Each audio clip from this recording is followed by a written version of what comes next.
morning, everybody. Hey, welcome. Good morning.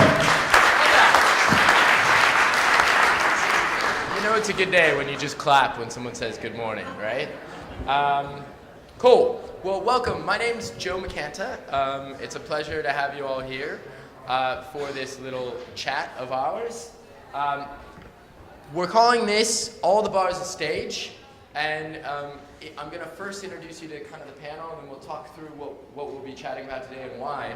But the idea is to look at something that I think is really close to all of our hearts and the way that I know I was trained, and what we use behind our bars on a day-to-day basis.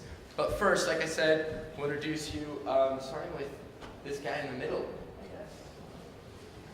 Hey everybody, how you doing?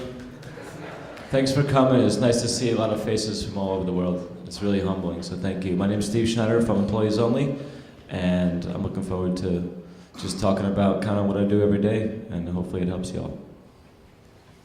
Cool. Jack? Yeah. Hello, my name is Jack McGarry, and I'm from the Dead Rabbit Grocery and Grog in Manhattan, and yeah, I'm looking forward to telling you a bit about our philosophy. Sorry I'm not as good as Steve Schneider at talking, but he does this all the time, so. Jack said he's very happy to be here, guys.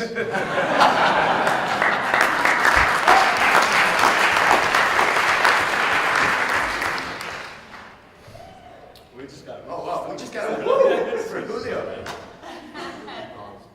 That's it. Good morning, and first of all, thank you all for being here. And my name is Julio Cabrera. I'm coming from the Region Contact Club in Miami. And we're here to share our passion for the industry and to share with you as well what we do every day behind the bar. It's performance and entertainer. Thank you very much.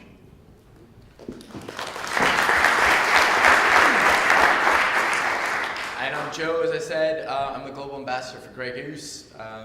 And also, I studied piano at New England Conservatory of Music. So that's why, I think actually, and Jack, your mom was a musician as well, Yeah. right? Yeah.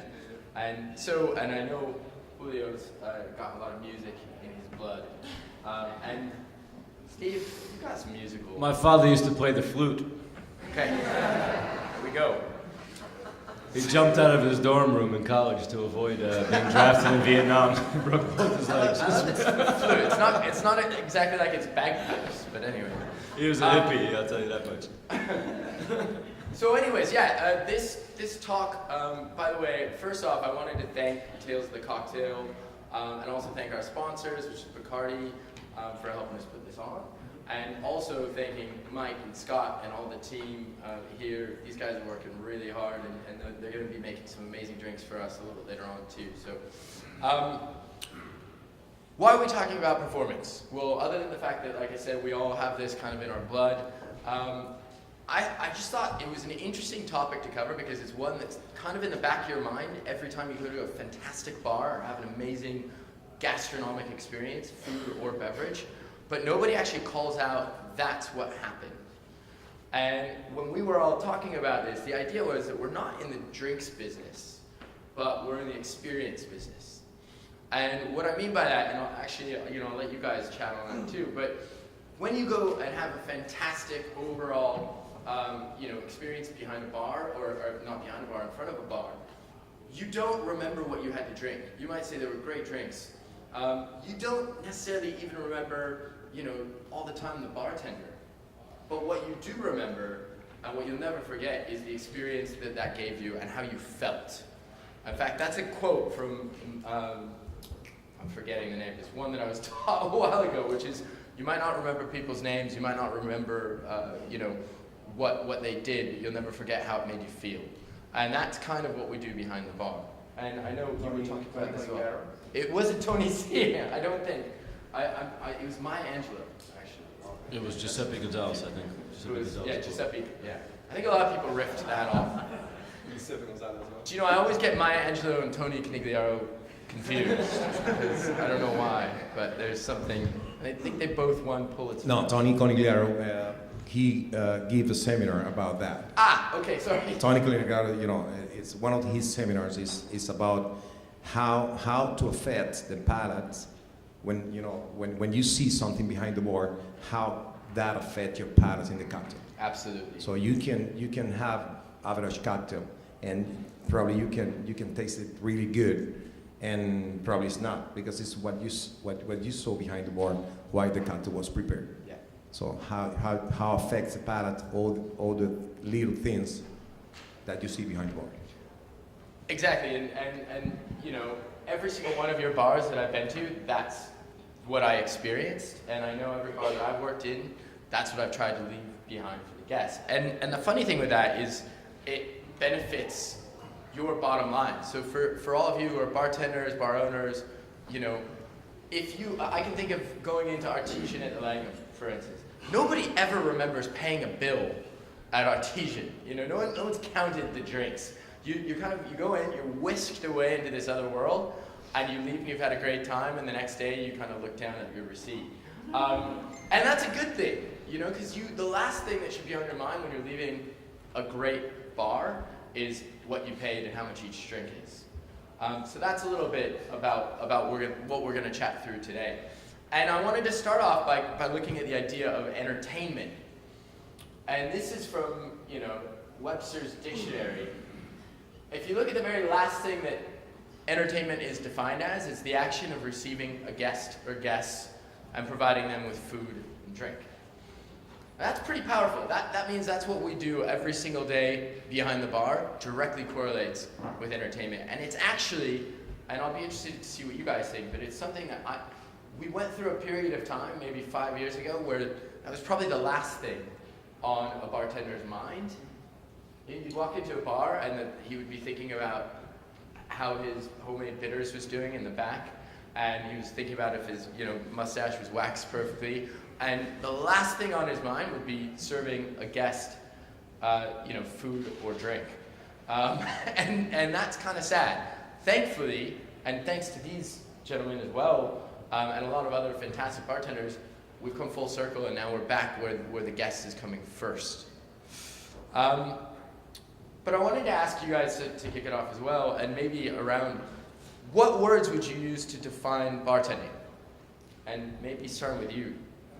Julio, yeah? Hospitality, for me, is the first. So we work in hospitality business more than in the drink or spirits business. So for me, that's very important. Hospitality first, and to be like an actor behind the bar, entertaining is for me one of the most important things behind the bar, and then make a good cocktail and everything else. Patience, absolutely. You gotta be patient with people. Drunk people are crazy, man. People are crazy in general. Drunk people are even more crazy. They gotta be patient with people and understand, you know, and kind of relate to them. I think for me, it's all to do with your why in life, and my why and the why of all of our team is to make people happy.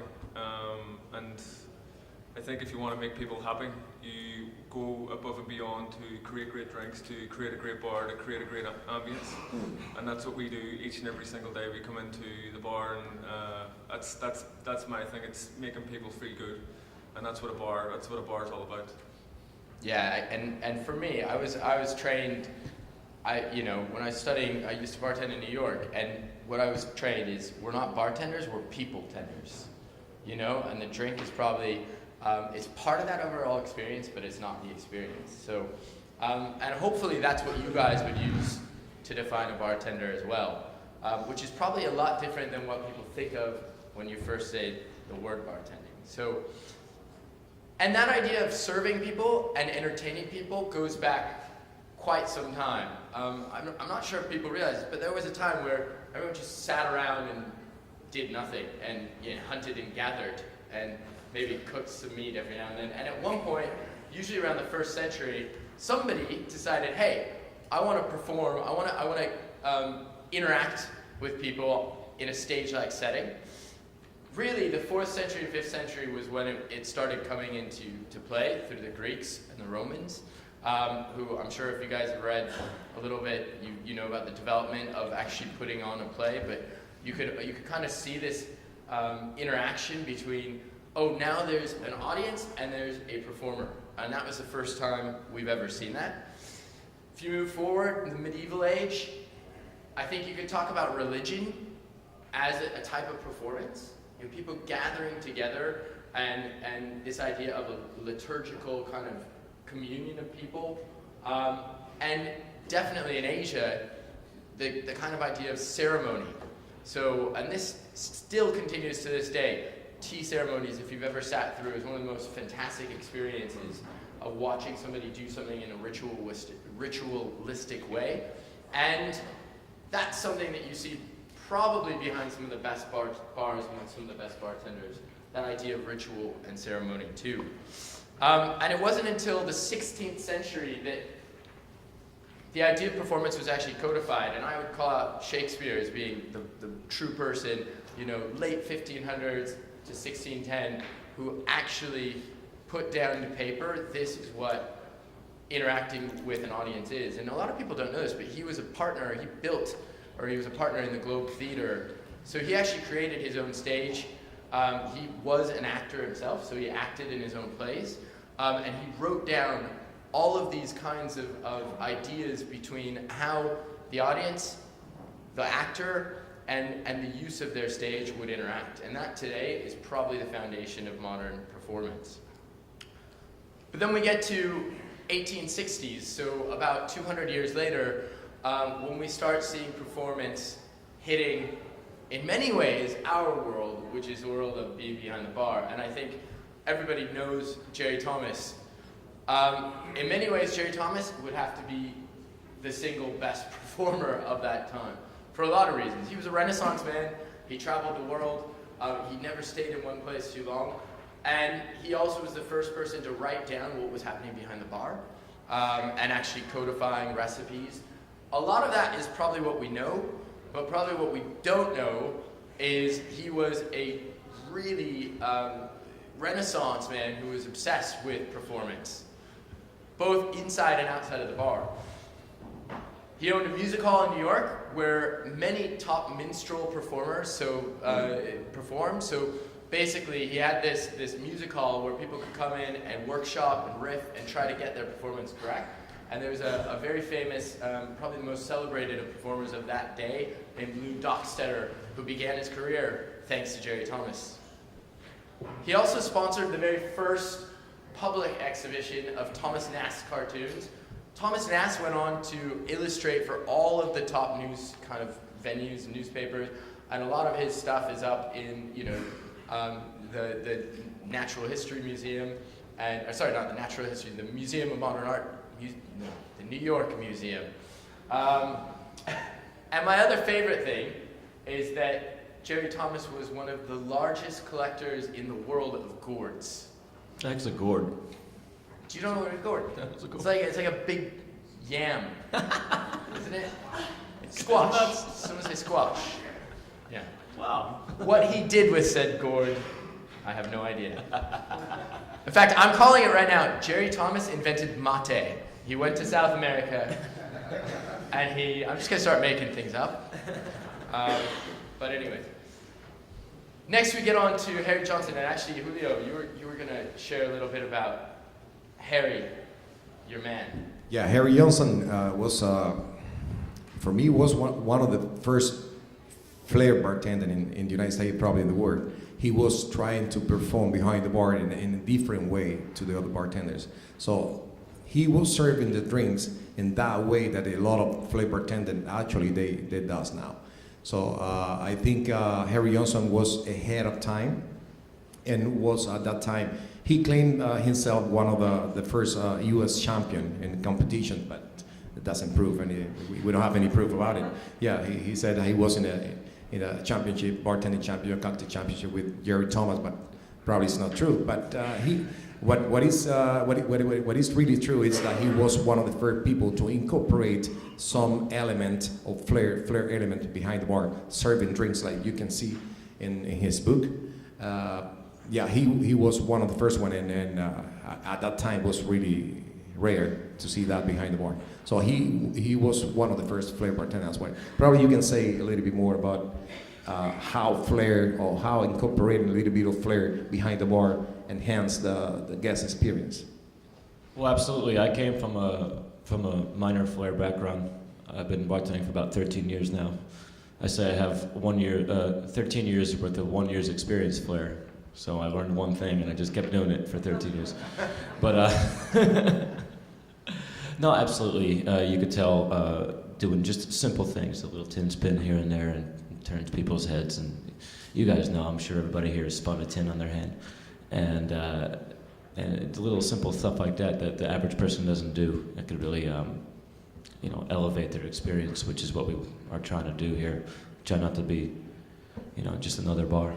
Trying to do something just a little extra. So flair is definitely big.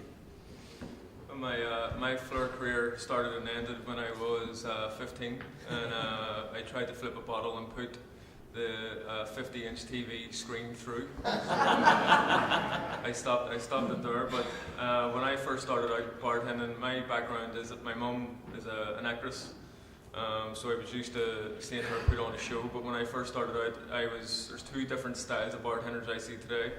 And there's one's called Look at Me bartender, which it's all about them, and it's much more egotistical.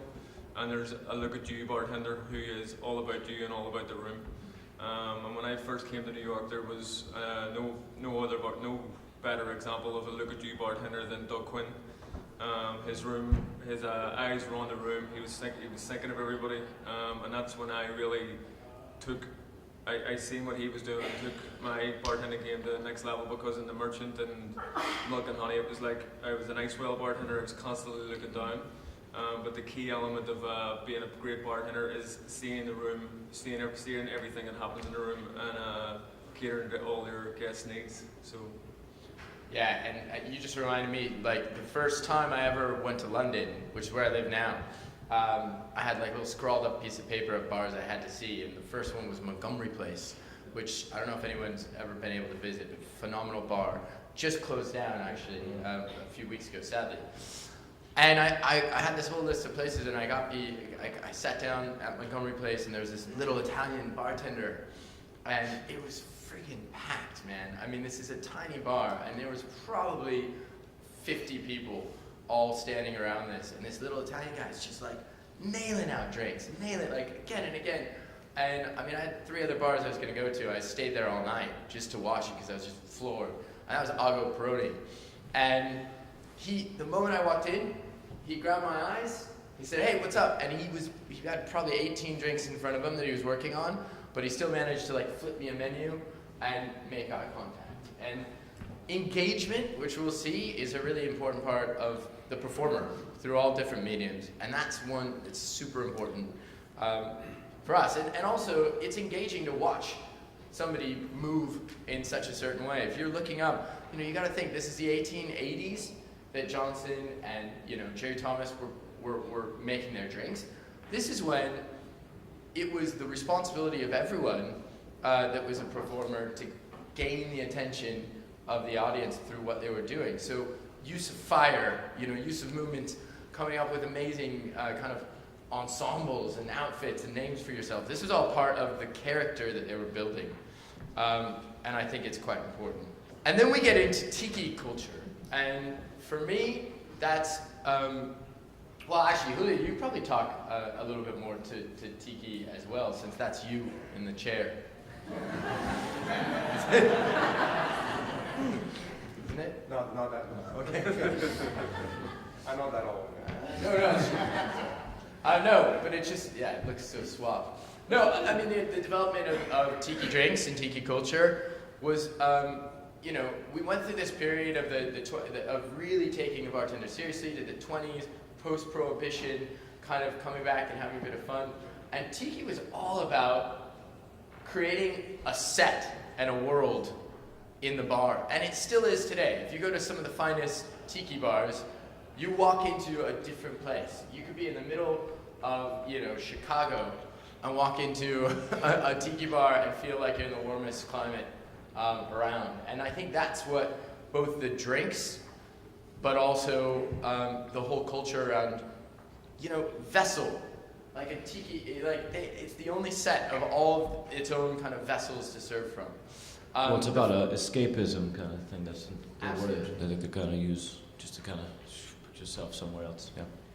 They were the first one to incorporate presentation in vessel and also a show music into the drinks. It was more than drinks because they were not even making the drink in front of the customers. Tiki drinks, they serve behind, so you never see a bartender making a Tiki drinks. They come outside with a drink already. They made it inside. But they were incorporating a really nice different vessel, so presentation is key, and also the music, dancing, like a show around the cocktail. Yeah, if you've ever been to Miami, you go a little bit north, you go to Fort Lauderdale, you go to the Maikai. The Maikai, yeah, every night at 8 o'clock they have a Polynesian performance, you know, a bunch of people throwing fire around, and it's pretty wild. And yeah, all the drinks are made in the back room, because way back in the day, you know, they wanted to keep all their recipes, and even their bartenders, a secret, they didn't want to know who anybody was. So all their shite was made in the back. And the Maikai, they still do it like that. I think the head bartender was Don Beach's like number 2 guy way back in the day. Yeah, the maitre d's been there for 52 years. Fucking A, man. Head bartender's been there for 35 years. It's a pretty awesome place. So when you go see Julio in Miami, just take a short trip up, about an hour drive, and you go to Maikai. You'll see Tiki bar, old school style. Yeah, and I think, you know, you guys probably nailed it, but I think the things that you can learn from Tiki, even to this day, is escapism. So, you know, a drink should actually take you somewhere different. And by the way, this isn't saying this is the only thing, this is the only way to do it, but you can apply this in your own way behind your bar. So drink taking you somewhere new or somewhere different. But also looking at the entire room, looking at the feeling and the ambiance that you're setting, from the music to the smells to the vessel, all the way down to the style of drink. And I love, like you said, yeah, I mean, everything in Don's bar was marked as number 1, number 2, different mixes, even his spirits. Because there was this awesome idea, and I think this is really key to a performer as well. You don't go backstage, right?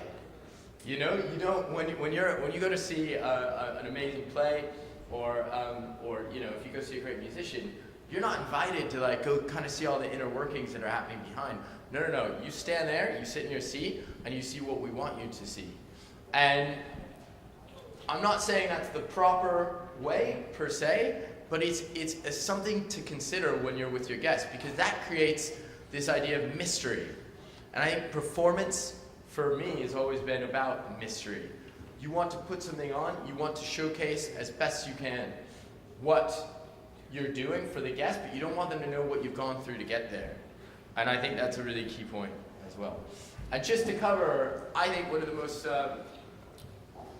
theatrical of drinks of Don's was probably a zombie. And seeing that this is, you know, 11 in the morning, I thought, what a great time to drink a zombie.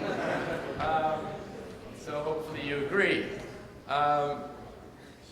Cheers. Cheers.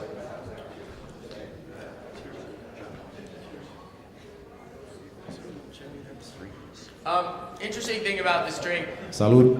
Salud. Santé. Don Beach would only ever allow 1 drink, 1 zombie per guest. Because it was such a potent concoction. And did you know this? No, you've not heard that before. He was actually, I think that's quite cool, because it also shows that the performer thinks about the guest's experience. You know, if you have 2 zombies, we'll go back to what you said, Steve. Drunk people are crazy. But 1 zombies, I think zombies are like martinis. People say martini, you know, are like breasts. So zombies are like breasts too, you know. 1's not enough, 3 is too many, 2's just right. But anyways. So, we talk about Tiki culture. If we wanted to then look at the overall concept of performance, and this is what we're going to kind of get into today a little bit. I'll go back. Probably you can break up performers into 5 different categories. So, actors, right? Magicians, musicians, comedians, and dancers. And professional wrestlers. And professional wrestlers as well. Which I forgot to include. So Steve, you all of that. Yeah.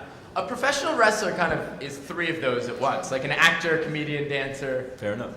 And some might claim that Axl Rose was a professional wrestler as well. But what do each of these performers do, and how can this relate to you behind the bar? And this is where, you know, this is our thoughts, but it'll be interesting to see what you think. First, actors make people believe. So this is that Tiki kind of moment. This is escapism. This is bringing people in. But also, there's other ways that you can make people believe in what you're doing. And this comes down to how, and I know this is something you feel very, you know, again, Julio, Jack, you guys, the way that you're dressed, the way that you present yourself to your guests, and the way that you get into it, all of that sets the stage for the guests when they walk into your bar. And part of that is trying to get people into the mindset of what they're going to be doing next, because we're really lucky, right? We work at a time where people come in and they're in the mindset of, okay, work's finished. I'm either gonna, hopefully not, but either drown my sorrows or celebrate my friendships or happiness. But when you're in a bar, you're not there with the mindset of, okay, I've got to get stuff done. You're there for the idea of escaping and enjoying. I'm happy you brought up the way bartenders dressed as well. That's actually the first thing when I walked into Employees Only, it's the first thing I saw, and the first thing I was sort of like intimidated about, really, was the white coat that they wore behind the bar. It was impressive for me, you know. The guys were wearing these uniforms, and they were all dirty. They were like looking clean, and it probably would have been a different experience if they were wearing, you know, cut off T-shirts or something like that, you know. So how you're dressed is really important. And after I started working there, it's like, yeah, wearing a nice uniform, looking good. It's why we charge $16 a cocktail. You know, we're not. You know, it's like these guys are like, no, they're squared away. For the laundry. Yeah, it's not like, they're not wearing, you know, a button-up shirt. Looks like they just parachuted from outer space, you know. It's like they wear a nice, clean-cut white coat, you know, or when you go in and see their rep, everybody's, you know, they all have their own little unique style, but they're all uniform. They all have the red shirts and however different little styles with suspenders and stuff. But it's really cool to see like a uniform. It's, you know. It's like seeing a performer or whatever in character, if you will. Yeah. I like really those places when you walk in and you see all the people in uniform, and Employees Only is one of them. It's, you know, the bartender jacket or chef jacket, specially designed for Employees Only, is one of the example that you see everybody using the same uniform, and that kind of jacket is not the one you can buy online on just chef coats or something. It's especially designed for Employees Only, for a company that's really they make really good uniform for bartenders. So those kind of jackets are really good, but you have to deserve those jackets too. It's not that you walk in and you have your jacket, or you have to be in like some period of time behind the bar, and then you deserve to wear the jacket. Yeah, and I think there's certain bars as well where the idea of the way that the bartenders dress, but also their demeanor, sets the stage for the style of drinks that you're about to get. So again, you know, if you go into a kind of speakeasy prohibition style, and there's a little bit of a secretive kind of tongue-in-cheekness about it, you know a little bit more about the style of drink that you're going to get versus being in a tiki bar, which is just going to be good times, fun, all of that, you know. So making people believe is really important. The second thing is what magicians do, which is, I think, makes people suspend their belief. And some of the best, you know, aviaries comes to mind of a place that can do this, but also in London, Lounge Bohemia, which is where this drink is from. If you guys know Paul Tavaro, I mean, he's got so many drinks that basically mess with your head, where you taste one thing and you actually smell something different. Or, you know, there's a surprise element to the drink. Artesian at the Langham, again, every single step of the way, there's something that's kind of, that you're not expecting. And that's how magicians are able to kind of work with and actually transform people through what they're doing as well. The next is comedians. And actually, every bartender should at least have one joke up their sleeve. And on that note, I'm gonna ask each of you to share one joke. You didn't know I was gonna do this, yeah? Come on. Come on. Come on. All right, I'm gonna tell it. Fuck it. Yeah. All right. I'll just tell one. We'll move on. What's the difference between tampons and cowboy hats? Cowboy hats are for assholes.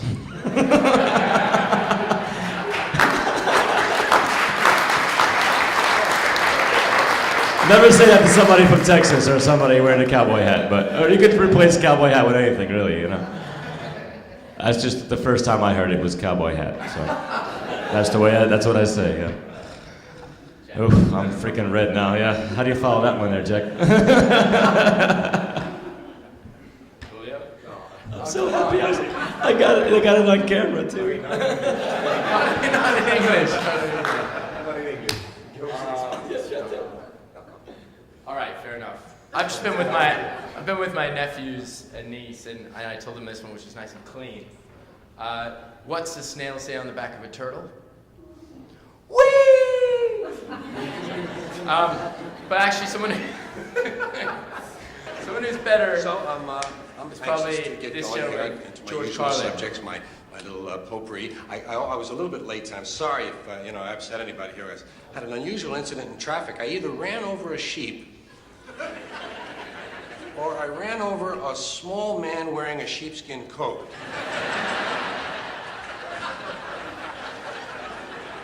And I'm not sure because I didn't stick around. I just kept moving. That's what you got to do, by the way. If you have an automobile accident, you run someone over, just get the hell out of there. So you get out of your car, all you're going to do is add to the confusion, you know? And they're going to want to know your name and your address, and some wise guy, you got the insurance, you know. So what I do, just get the hell out of there because all you do, like I say, they got enough troubles without you stopping, you know? So head on out. Yeah. Look at it this way. Hey, it's none of your concern. All right? That's what you got to remember.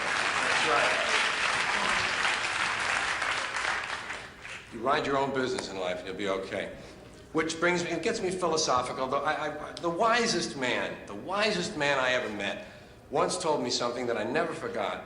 And although I never forgot it, I never quite memorized it either. So what I'm kind of left with having heard something that was really wise that I just can't remember, you know. You know what you never see? A Japanese guy named Biff. Nice way to end it. Okay, so why did I show that? I mean, but look at that. How does that change the mood of the room instantly, right? I mean, just having a laugh can actually completely change an element of where you're at. And actually, for me, some of the best bartenders are some of the funniest, where you walk into their bar, you sit down, no matter what you're thinking, they say something that instantly that gets you laughing, that makes a little bit of a joke, and that instantly puts you into a place of trust, you know what I mean? Or at least of being able to kind of be in a relaxed aspect around it. Australian bartenders and New Zealand bartenders and UK bartenders are really good at that. I think they got really good chat and they got a good sense of humor. So if you guys ever have a chance to sit in front of one of these guys, they really add that comedic part to the bartending. Yeah. And it's not just through what they say, but also through their drinks. You know, you can have a drink that can be quite comical in many ways. You know, again, I think it's about using the vessel and using your flavors to do that. But, you know, that's the reason why blue drinks became such a popular thing again, because it's just funny when you're in this beautiful, elegant, gorgeous little hotel bar that everything's pristine, and somebody sends out a drink that's bright friggin' fluorescent blue. You kind of have a little bit of fun, and it puts you in a different mindset, right? So using comedy is a different kind of concept as well. I say musicians make people listen, and this might be slightly more of a controversial aspect of performance behind the bar, but there are certain bartenders or certain styles of bartending where I liken it to seeing you know, a fine performer on a stage, like think of a classical cellist, right? You walk into the bar and you sit down and there's a separation between you and the stage and the performer. And you watch, and it's about the elegance of that performance. And for me, the Japanese style of bartending nails this.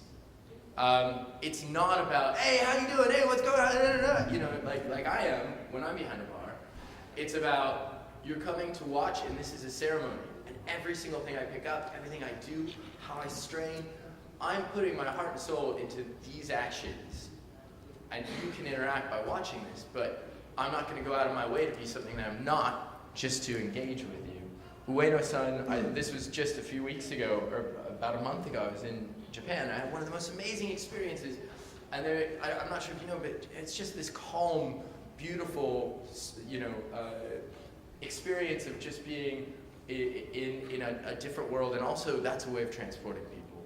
And of course, the great Marion, Becky, I don't know if anyone went to the Nightjar pop-up last night, but when you see Marion, it's a type of performance as well. That bar, Nightjar in London, you can see different bartenders like Mario Becky, but also Luca Cinali. Yeah. Luca Cinali is a kind of flair bartender, but he never throw a bottle to the air. It's like a working flair, a lot of movement, the way he served the spirits, and the way he moves behind the bar is not necessarily making flair like in Vegas.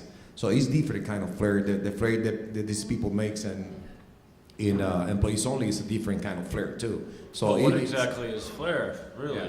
It's just something, something extra. yeah, to Is captivate the eyes, really, yeah. And Nightjar is good presentation, and good to see those guys behind the bar. And you can go there even for a beer, and you have a good time. A good time is not There'll be necessarily... like a coconut and a pineapple in it, in your beer. But Yeah, to have a good time at the bar is not necessarily with a good drink. It can be a glass of wine or a beer. So it's all about the bartender and the experience you can get from that. And the bar is a good example. And also Dead Rabbit as well. Different stories in different themes that you can get a really nice experience with really nice bartenders, great bartenders over there, and plays, of course, high volume mixology bar, but with different characters behind the bar, leading by this guy here. Yeah, this guy. This looking good. And then, I'm calling it dancers, but this is, of course, this is about moving and movement and how it relates to behind the bar. And I thought for this, be interesting.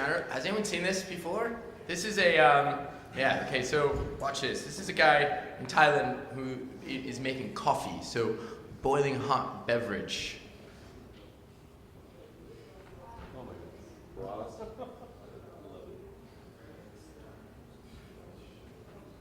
Just look at the fluidity of it all. Huh? And also look how disinterested the woman in the back is. Like, if that was happening right in front of me, I would be so, yeah. She's seen it all before. There he is, throwing that coffee again.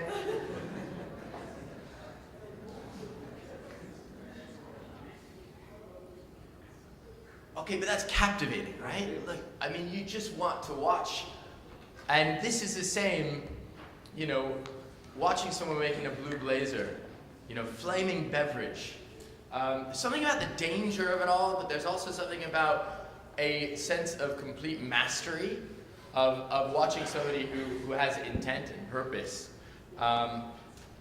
So, we'll get into what I call, or what we've kind of put together as the 5 rules of a performer and how they can help you a little bit more behind your bar. And by the way, I was going to say, keep questions if you can, because we're going to do some questions at the end. I know that we're kind of, there's a lot of talking, but we're actually filming this, I guess, today, so we're going to do a Q&A at the end, so if you have any questions, if you want to add anything, please let us know. The first is, know your audience. Know, as number 2, know the arc of the performance. Know the tools that you have to use. Knowing how trust is built and how you can get your guests to trust you. And lastly, knowing how to be prepared. Okay? And so the very first one is knowing your audience. And this is all about mood. And actually, Jack, I don't know if you want to share a little bit about this, about how you feel that knowing your audience, at least you train your bartenders to know exactly what's going on in each section. Well, our whole bar is actually elevated in the parlor, so it's in some way resembles a stage. And the reason for that is we want our bartenders to move in a way that's theatrical, be positive. It goes to their uniform with the bright red and the suspenders, and everything we spent a fortune on our bar design. To make sure, like our bars are essentially like cockpits, so they don't need to move. And that whole thing again is geared towards guest experience. So the guest is right in front of you. You don't need to move. Eye contact or eye contact. Yeah. So everything we do is geared towards that. It's geared towards what we call the ultimate hospitality experience. Talking about presentation, that is very important for the guest experience. You can have it at the Rabbit just with the menu. So it's not just about the vessel or the drinks or what the kind of book that you making your drink you have. It's also they have, I think, the best menu and the most expensive menu as well. It's a book, actually a book. So just with that, it's a very a good example of presentation. The menu. But even aside from that. Like hospitality goes beyond a menu. We do put an awful lot of emphasis on our menus, but we have our staff drilled on checking toilets. They're checking them every 10 minutes. We spend a fortune on linen napkins. Each napkin costs 10 cents. And the soap, like every single element of what we do is geared towards that, like surpassing guest expectations. It's making people happy throughout every step of the way. It's not just a cocktail, it's not just a menu, it's not just being fluid behind a bar, there's an entire experience that goes towards, it's what you said earlier on, like when you leave you can't remember, when I have a great experience, there's not one thing that I can remember and go, Jesus, that's what made the night. It's everything coming together. And also, yeah, our bar is elevated as well. We have wooden pallets that are custom made behind the bar, about this big, so we're a bit elevated. Mainly, in case we break glasses, we just kick the shit underneath, and yeah, this is God's honest truth. And yeah, but it's cool. You can kind of see the crowd, and you're a bit taller. Even guys like Dev look tall behind the bar. But our bar is a bit different as well. Whereas Jack's is kind of like a cockpit, like an office, I guess in a way, like a little cubicle. Everything's right there. We have to move. That's just the way our bar was laid out. And talking about the first time I walked in the EO, I had that moment. I saw the guys with the coats behind the bar, but I didn't just see them. I saw them weaving in and out of each other, and I thought that was really cool to watch these guys move. I think we have 2 ice wells and 3 bartenders. I always share an ice well with the apprentice, and I could just tell, knowing your audience is the most important part, but you could tell when somebody's into what you're doing, right? And then you get that little chip on your shoulder, you carry yourself well, and you're like, oh yeah, this person's watching me. They don't know it, but I know that they're watching me. And it's funny, but it's true. Come on, you guys know. You guys are behind the bar, right? I mean, you guys know when somebody's really looking at you. But we're weaving in and out, back and forth. One of our most highest sold cocktails, we purposely lay out at the other side of the bar, or at least in the middle of the bar, all the ingredients for it. So we have to cross each other, we have to go get it. But what we're doing there is that there's not just a guest in front of you, there's guests down the bar as well. So it gives us an opportunity to check out the other people at the bar as well, not just the people in front of you. There's people all over the place. So it gives us a good opportunity to scan the whole bar as we move, and just a quick tap on the back, we're in and out. And I think that's the coolest part about watching my bartenders, watching us work. I think is the coolest part, is the movement and how we just weave in and out. But knowing your audience also, I think, is very much preemptive. Like you have to know what the guest is coming for into your bar. Absolutely. If you're going to a dive bar, there's an expectation level. If you're going to like these guys, bartenders, a much higher expectation. With Dead Rabbit, we know people are coming in to experience something that is at such a high level. And that style of service, there's defensive service and there's attacking service. Defensive service is when something isn't going your way. During a sort of attacking service is making sure you have everything ready and you're ready to execute all your drinks. The drinks are on time, the food's on point. And that's preempting. It's knowing what your guest wants before they even come into the door for your style of bar. So I think that's really important. Yeah, and the only other thing I'll add to that is for me is also knowing the mood of your guests, right? Because that group up there, you're gonna serve completely different than you would her. Okay? You know, is somebody by themselves? Or are two people, we were talking about this last night, Steve, but like two people sitting down at your bar and they're having a super engaged conversation with each other. There's nothing worse than when you like pop in, hey guys, how's your drink? Hey, you like my homemade bitters? You like that? You know, it's like, no, just freaking leave me alone.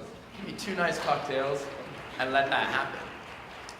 And that's something that we forget about. And actually, probably some of the best people I've ever experienced for this know exactly the kind of mood that I'm in and what I'm going to want. A great example was last year, again, this is from Artesian at the Langham, but I went, for various reasons, I was back in London at home on my birthday, and I was like, I don't really want to do anything, so I just kind of ended up, as you do, at the Artesian, and I sat down, and you know, I was just having a quiet one in the corner. Before I know it, there was a glass of champagne with like a firecracker coming through the room to me, and I was like, and these guys had seen on Facebook or whatever, you know, Simone had seen that it was my birthday, and I was just sitting there and made it into something that was more of a ceremony or something that was really memorable for me, and that's key too. So there's different moods that your guests can be in, and if you can always just respond to that in a certain way,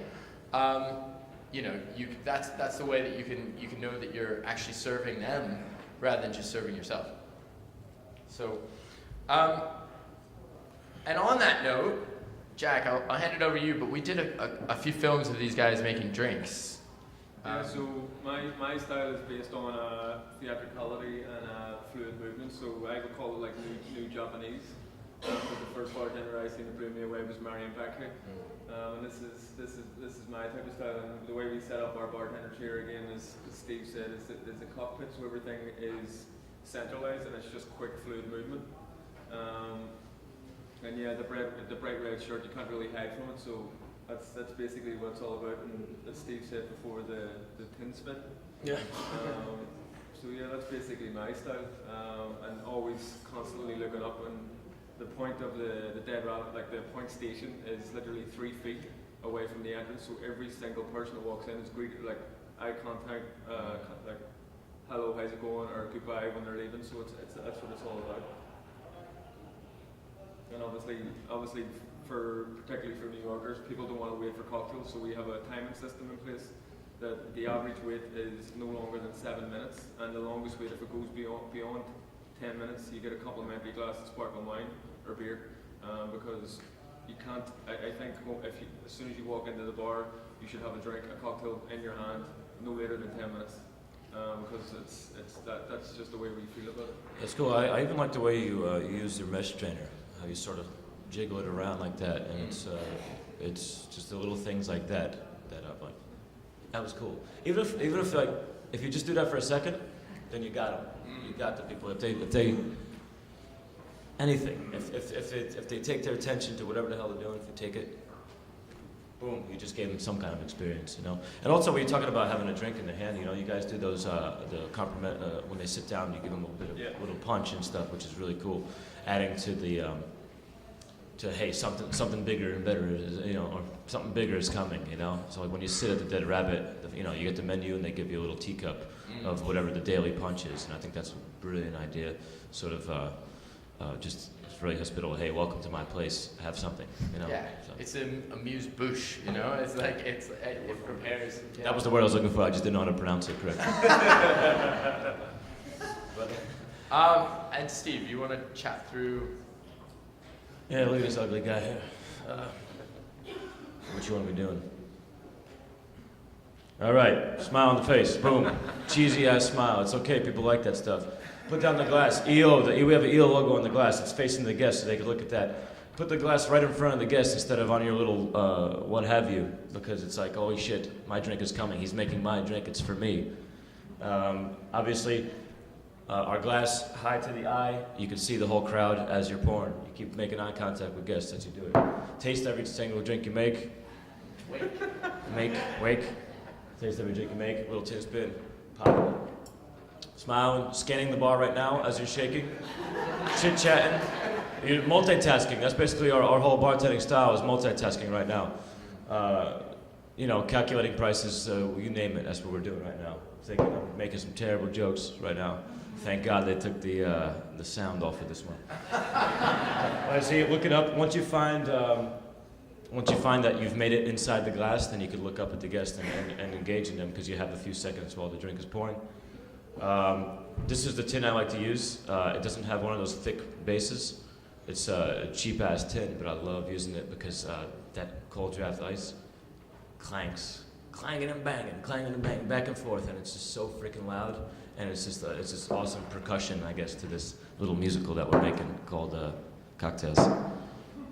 It's true too. Actually, it's like sound is really, really key. Like when you walk into EO and you hear and like you're like, oh yeah, I'm about to have a cocktail, and that's exciting, and that kind of sets a mood or a stage as well. And so sound plays really key into Absolutely. it. Jack, you want to?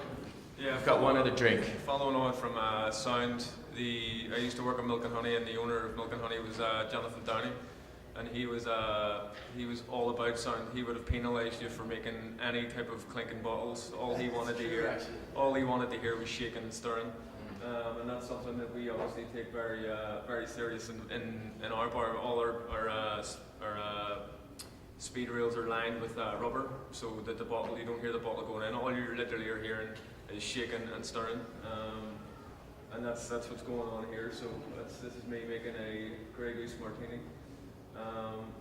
And I guess again, you crack two ice cubes first. yeah, so just to make sure, because the way the glass sits, like this guy, you can't get the cubes in the bottom, so it's just to maximize the surface area.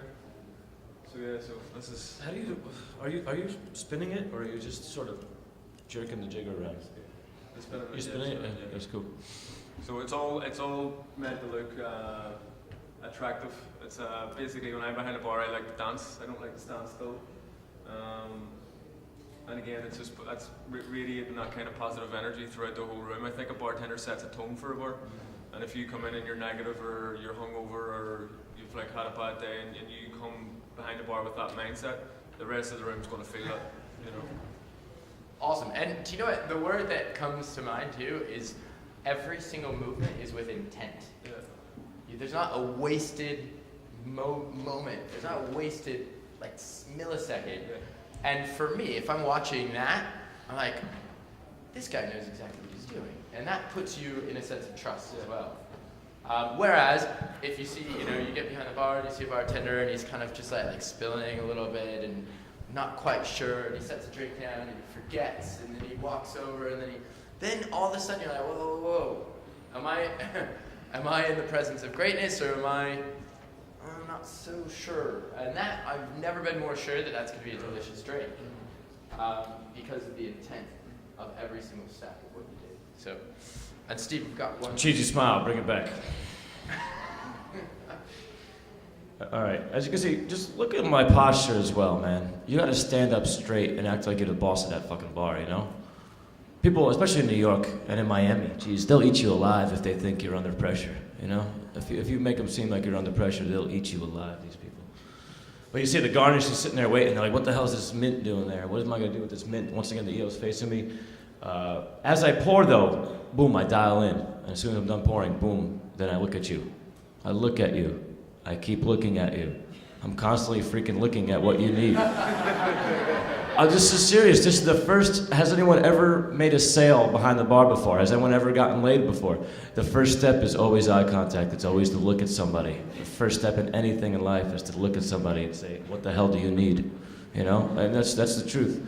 And, hey guys, hey Paul, man. I swear I haven't been swearing the whole time. I swear.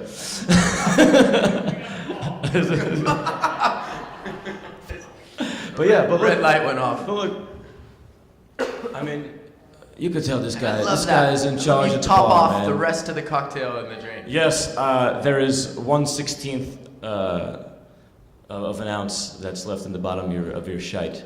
As you can see, a lot of people, they do this kind of thing. But no, I just like to get it out of the tin as fast as possible, and I'll just top them off because I think it's fresh. As soon as you shake it up, just try to get it the hell out of the tin, out of the ice. You know? So this is plastic. I knew I'd be in New Orleans, so I was using my mixing glass as an example. That's a plastic one. But yeah, once again, the way we pour, you're constantly. I'm looking at the camera right now through the freaking mixing glass. So using all your senses, you know, I talked about the sound that we make with these guys, you know, clanging and banging. Talking about the sight, talking about feeling the liquid come out of the bottle. It's like I'm making this drink, you know exactly who it's for, because the glass is waiting for you right there, and the garnish is sitting there for you right there. And more importantly, your coworkers know that this person is about to be served, so they don't have to jump out. They know who's being served, and that's our style, and it's freaking interactive as hell. You know, it's not like we're not performing for us. We're performing for people who want you to come in, bring it into the whole show, you know. And do you know what I love too? All of this, what you've seen, it's not like there's like, you know, liquid nitrogen or dry ice or crazy expensive vessels or smoke or anything being used here, right? Like these cocktails are cocktails that you could make, you know, with ingredients and with tools behind almost any bar. But the small things, taking a mint sprig and putting it on the napkin next to the guest before you top the drink off. Wow, man. Did you guys ever crack open an egg for a whiskey sour or a pisco sour? People are like, what the fuck? For us, it's routine, man. We've been doing it forever, you know. But for guests, you know, every time I pull out a bottle of absinthe, like absinthe. That's the way people are, man. You just have to understand. Once I said patience and understanding, yeah, understand that just the little things can really go a long way. Just a little bit of tweak and flair here and there. And talking about just putting good stuff in a glass quickly, you know. That's why these guys are two of my favorite bartenders right here. You know, you go into their bars and it's just like they put shit that you could find. A little bit of homemade syrups here and there, but they put good shit in a glass for you as fast as they can. That's pretty cool. So that's part of my. I have no videos.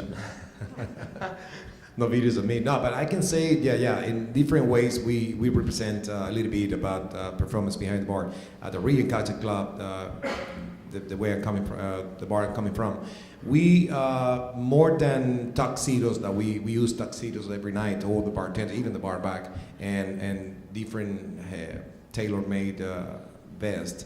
We have some different vessels as well, and different glassware when we present the cocktails. But something that we make a little bit different in Miami is incorporating the bartenders and all the staff into the show. So we have live music almost every night, and in different ways. At some point, the musician comes behind the bar to perform behind the bar while we're working. And in other ways, we sing, we play different kind of instruments, and we dance as well. It's depending on the night, of course. Now the jazz night, something. But when we make Havana night, it's the night I make every Wednesday night. So we have like live Cuban band, and in different ways, all the bartenders at some point takes some kind of instruments like maracas, claves, or güiro, whatever, and they perform. They go outside, they sing with the band, we dancing as well, and we engage all the guests as well, dancing and being part of the show. So it's what we do at the Region Cocktail Club as well. I have to watch Julio work. It's great. He's got this humility about him that's just so humble and just a great host. And he's definitely one of my favorites on this planet or any other planet. Thank you. Yeah, you got to see that. And Jack, when you see Jack behind the bar, he's a boss. You can tell he's a boss. He's got that energy about him, you know. And I kind of toe the line, not quite showing off, but not quite arrogant. But I kind of toe that line a little bit. But once again, knowing your guest, somebody's watching you, give them something to fucking watch, you know. And if people ain't watching you, who cares? You know, make them to drink as fast as you can, whatever. Move on to the person that is watching you, you know. Because people are gonna be watching you. We ain't got TVs in our bar. It's the truth, you know. But you gotta toe that line between, you know, showing off and actually getting your shit done, you know. I think you hit a really important point. None of our bars have TVs, and that's also something that's very important. Like, you have to put on a show because, like, when we were building out Dead Rabbit, we heard that one of our friends said you need to make your bar busy, or you need to have people behind the bar that have personality to keep your guests captivated or interested, and that's something that's very important in all three of our bars. There's no TVs, and you have to really put everything on the line because otherwise you'll lose your guest. Yeah. So we changed the format a tiny bit, but so that's why this drink's coming out now. But this is a cocktail.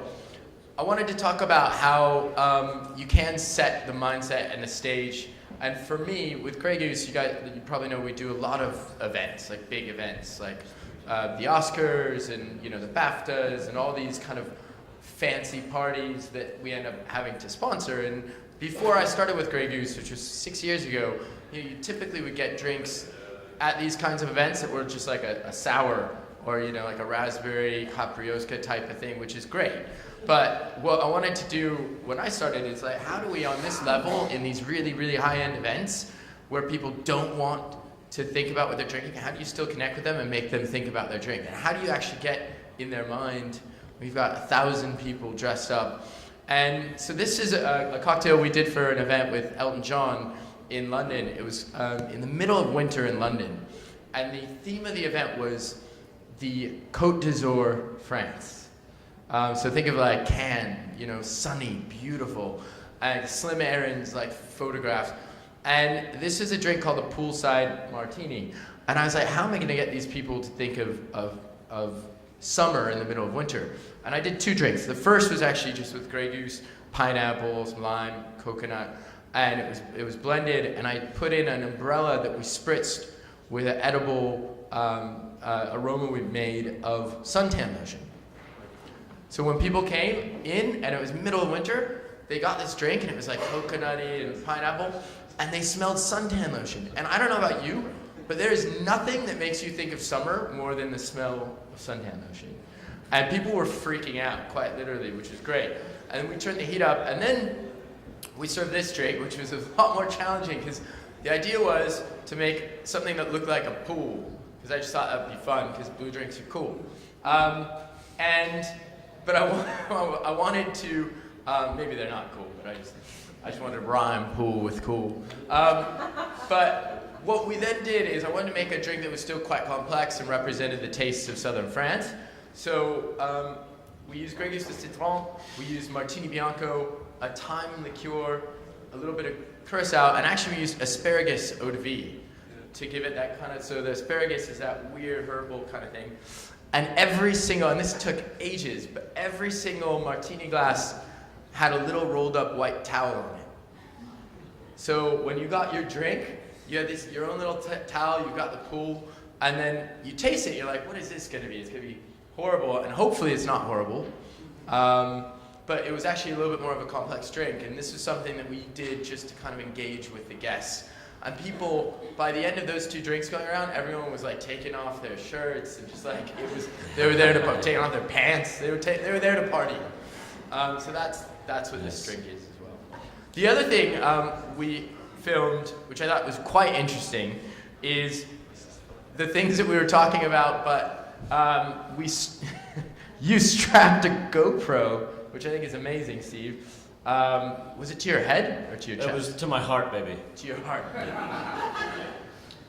So you get to see a little bit of what this style of performing when you're behind the bar looks like actually from the standpoint.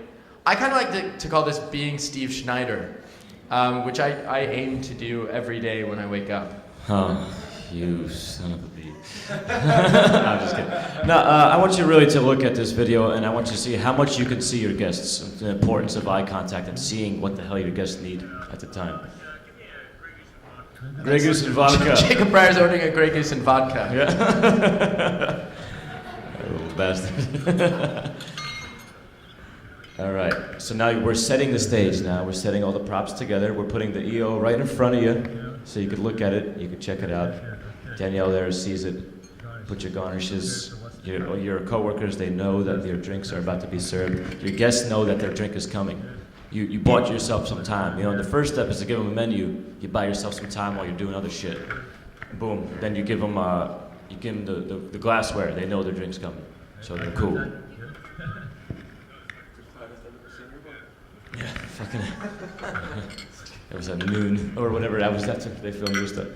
So anyway, I'm making them, but I don't put ice in them. I don't shake them all up at once. So we want the drinks to be delivered all at one time, obviously. It's actually a really good point, because if you serve, you make 2 drinks. But stop on what you're doing. New guest comes in.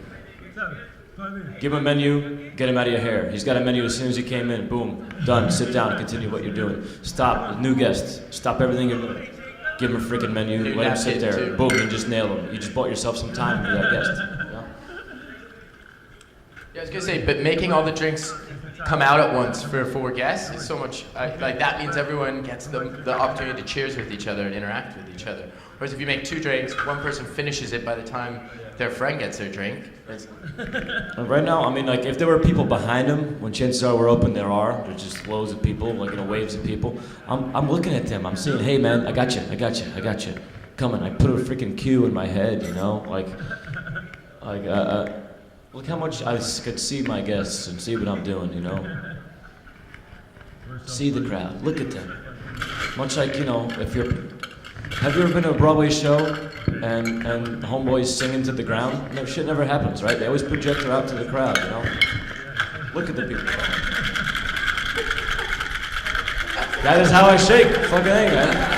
You guys are smiling. Putting smiles on faces, guys. Come on. Yes, Jesus. Okay. So we're pouring.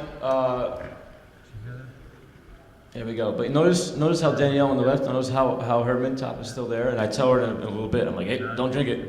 It's not done yet. It's not an Amelia just yet. Thank you, Connor. Oh, you give me extra. What a sweetheart. We're making fun, but this is the truth. And you know that's what you're thinking too sometimes. You know you like to mimic your friend, your guests. If I had a microphone at all of our POS systems, oh my God, the kind of chat there would be great. Just motherfucker.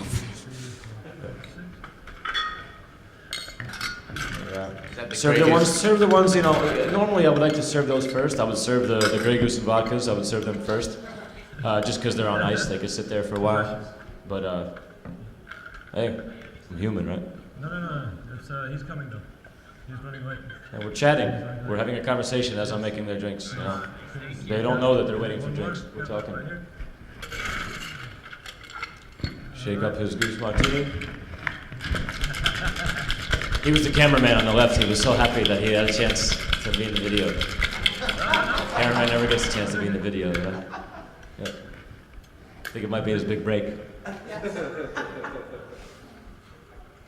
All right, right now I am looking at him. I mean, because you can tell it's kind of like on my throat / heart. It's kind of up here. But And everyone's captivated. They're just staring at everything. done. Boom. Have their drinks. Wash my tools while they toast, and then of course, after they toast, wash my tools. We're good. Wash my hands. Who's paying? All right, you get your money. That's right. That's the most important part, right? Which one? Boom. Punch a ticket, collect your cash, move on to the next one, and it's just a constant performance. Down to business. Yeah. Our idea, that's the way it is, baby. So cool. So that's a bit, I mean, we probably went into more detail about knowing your audience. I was going to also talk about the arc of the performance and understanding that. And for me, like I said, I was a jazz pianist.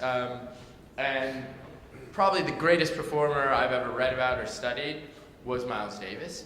And people probably don't know this, but Miles Davis knew how challenging a lot of the music he was going to play was going to be for people, because it's quite complex, it's quite crazy if you don't understand jazz. So he would have comedians open for him in a little jazz club.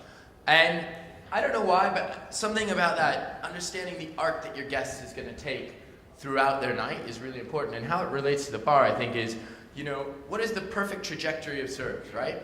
Following each drink with a drink that complements what came before it or prepares the guest for what's going to come after it. You don't slam something massive in front of a guest and then expect to go back to a nice, delicate little drink. And menus and recommendations are a key thing to this too. Your menu, and Jack, great example, as you said, Julio, one of the best cocktail menus. It's a book. It's and you know, the illustrations are always in each edition are different.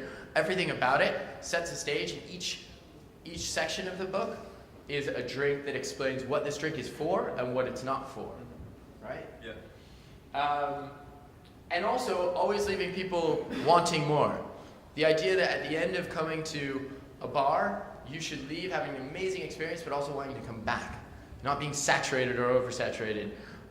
We talked about, oh actually no we didn't, but the tea, no we did. We talked about your tea at the beginning of the night at Dead Rabbit. At Employees Only, I think the coolest thing, and maybe you can talk about this, Steve, is at the end of the night when you get your last call, a little bit of chicken soup comes around to everybody. Yeah, that's a hospitality thing, bringing out chicken soup at the end. Although, I mean, this part of the performance, not many people remember, you know? It's just toward the end of the night. Lining their stomachs. Yeah, but you're giving them a little something. The kitchen kind of says, hey, nice to know you. We're out of here. Here's some chicken soup. Thank you guys for coming. Come back again. Get home safe. And it's just a fun little thing. We actually got that idea, I think it was in Greece. It was actually, one of our owners was in Greece and has had something similar to that as a going away present at some bar. And they thought it was a great idea, and they brought that to EO. But if we're talking about cool things that people do in performance, I just want to give a little shout out. Like, I urge you guys to book your ticket and get on a flight to Dubai and go see Jimmy over at Zuma. Good shout. They have one guy cutting the ice, fucking tearing it up the whole time. It was just the coolest bit of performance I've seen. It's just homeboy is just chipping away at the The ball. whole center of the bar is like a giant ice cube that you feel like... You could ask Jimmy, he's over there in the crowd. You could ask him later. I'm sorry to put you on the spot, Jimmy. You know, but yeah, they brand every single ice ball with Zuma's logo, and there's a high volume restaurant. There's a lot of people. When I was there was a lot of freaking people there. I imagine it's every night. The homeboy's just back there. That's his job. Just back there, just cut ice. Is he a bar back, or does it alternate between bartenders? No, they won't change. Oh, they all change.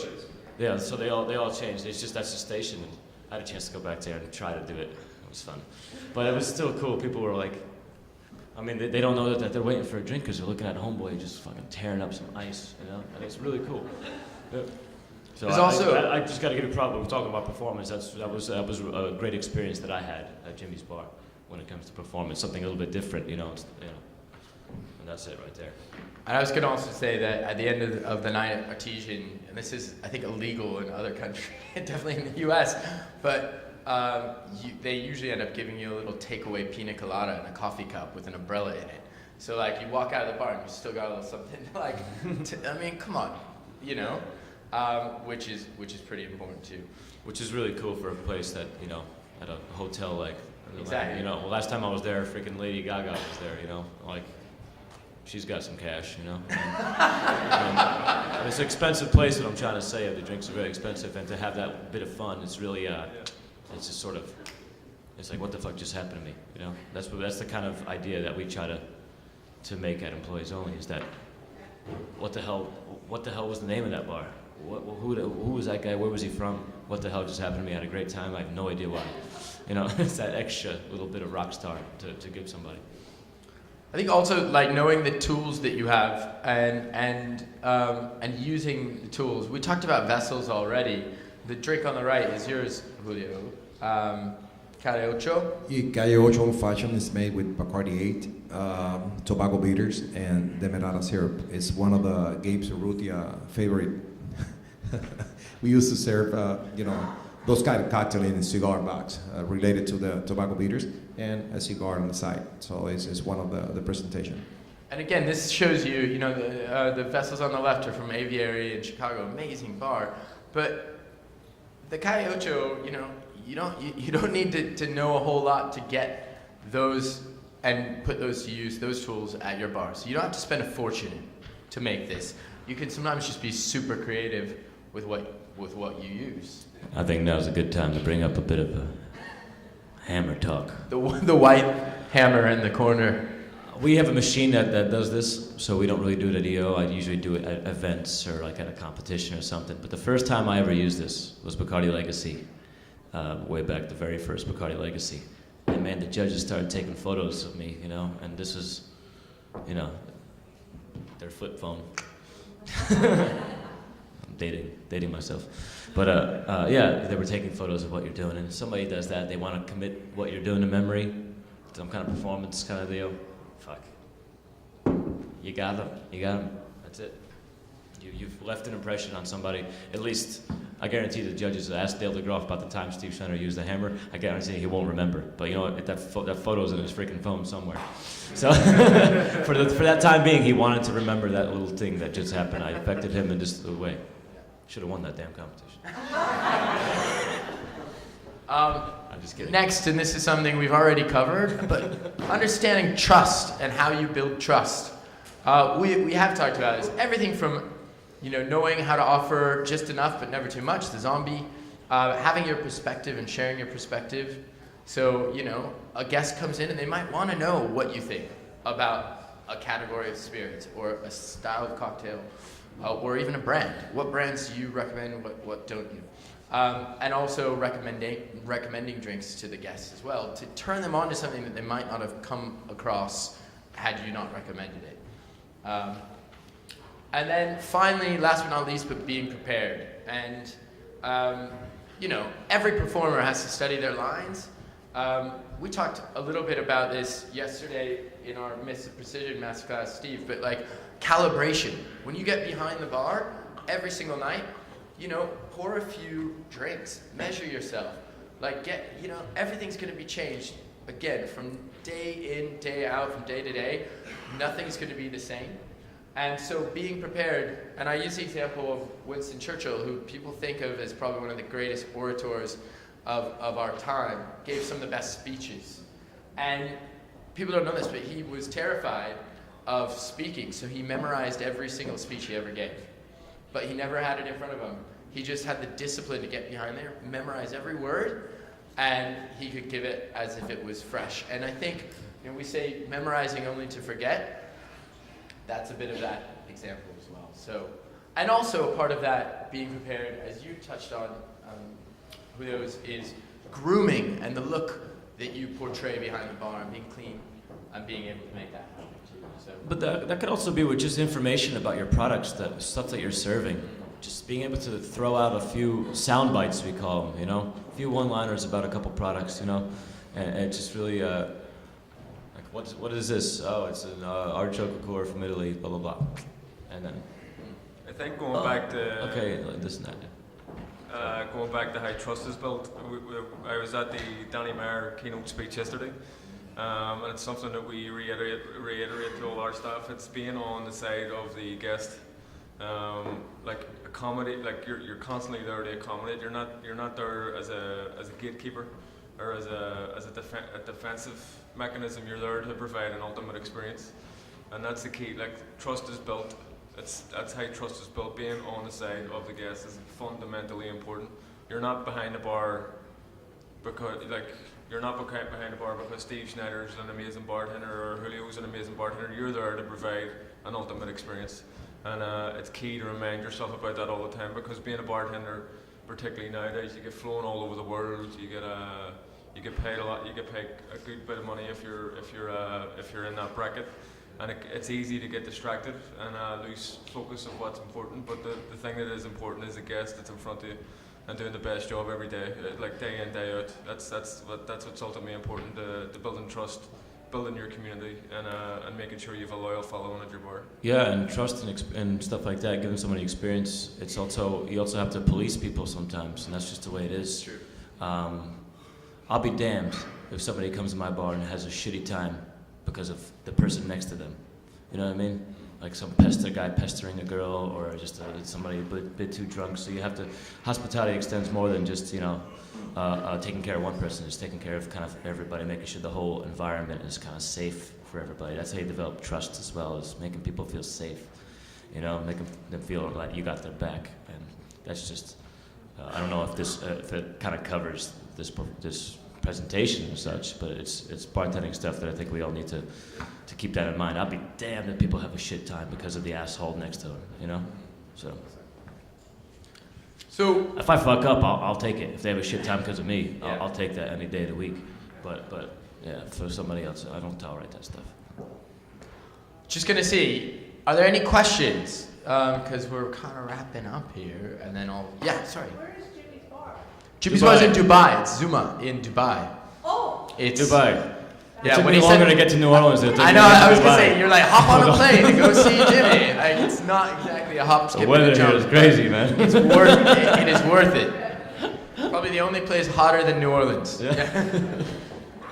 Do you think that being like a good performer behind the bar plays just as much when you're not behind the bar as well as a bartender?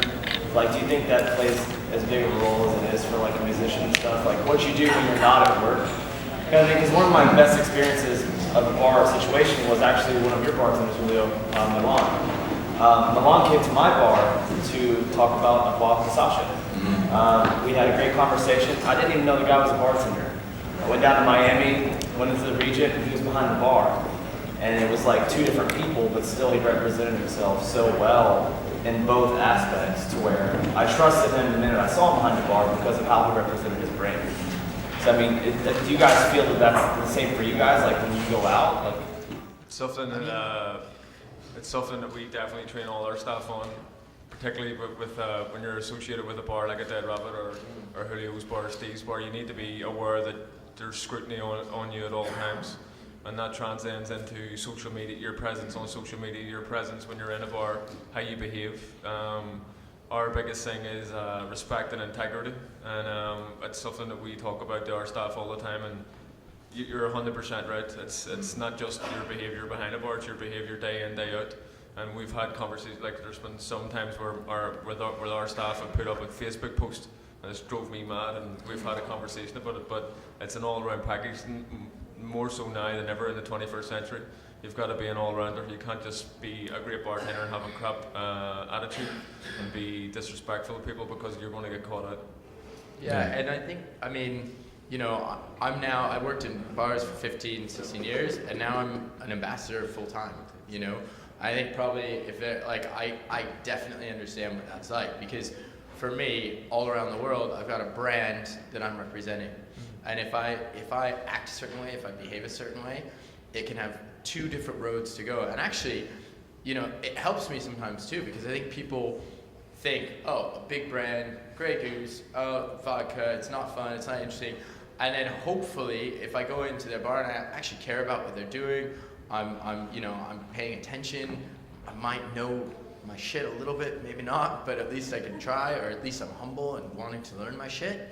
It's very different than just bowling in there, handing over, you know, a corporate card, and buying, you know, ordering every drink on the menu, but with Grey Goose in it. You know, I'm not going to do that. And I think that can change people's perception as well. And I think it is all about, I probably learned the most from watching people that are humble, and like I said, the best bartenders that I've been affected by, these three definitely. Algo Peroni as well, you know, Alex, Simone, Eric. I mean, they're all people. The higher up the chain that you get, the more humble and the more passionate people become. Yeah, man. And I think that makes a big difference. Some of my least favorite bartenders have never ever made me a drink. I've just seen him outside. I'm like, I don't want to send anybody to that guy's bar because my ass is on the line. Especially in New York, people love to do the pop around. You know, if you go to somebody else's place and treat the staff and treat everybody with respect and carry yourself like a champ, you know. look at yourself in the mirror and be proud of who you are and what you do. Don't be arrogant, of course, but just be proud of yourself and hold yourself well. Be like, I don't want to be that guy, you know, because we deal with that guy all the time. That's what we do as bartenders. So yeah, it's like, I've never had that problem at Employees Only of any of the staff members going out and doing dumb shit at other people's bars. We were all kind of on the same page in that regard, is that we're representing each other. We all share the same white coat. We all have some matching tattoos, and I'll be damned if I let these guys down. So I'm just stubborn like that. You know, I can't let these guys down.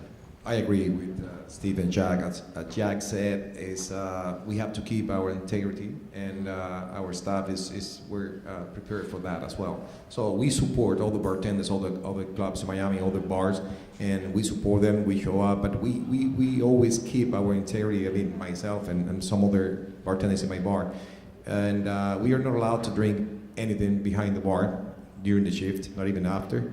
And when we go out, we're trying to keep our, you know, not you know, it's just as a social drinking as a social aspect, not to get too crazy, not getting too crazy as you said before.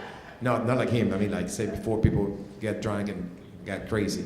So it's probably because I'm coming from Cantinero's code in Cuba. You know, Cantinero's that I have here is a different code, and we never, you know, all the time we are in the right way. In Miami is what I'm trying to teach my bartenders at the Theatricality Club. So, I mean, we were going to talk a little bit about social media and all of that, but I think we've kind of covered it, unfortunately. Were there any other key questions? Or if you want, some of the guys will be around here. But I wanted to summarize what we talked about, which is just, look, you don't have to have a fortune or work in like the world's most expensive bar to use the idea of performance. You know, think of these rules that we kind of talked through.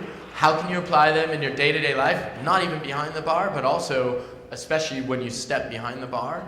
I hope this gave you some things to think about, because it is stuff that's all really, really, you know, important to every single one of us, and something really. And the last thing, I just wanted to really say a huge thank you to all three of you guys. Jack, Steve, and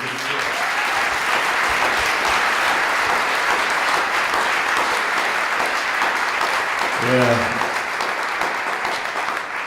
It's been my absolute pleasure to speak to a lot of friends in the crowd and to speak next to two bartenders I really respect and I consider friends. It means a lot to me.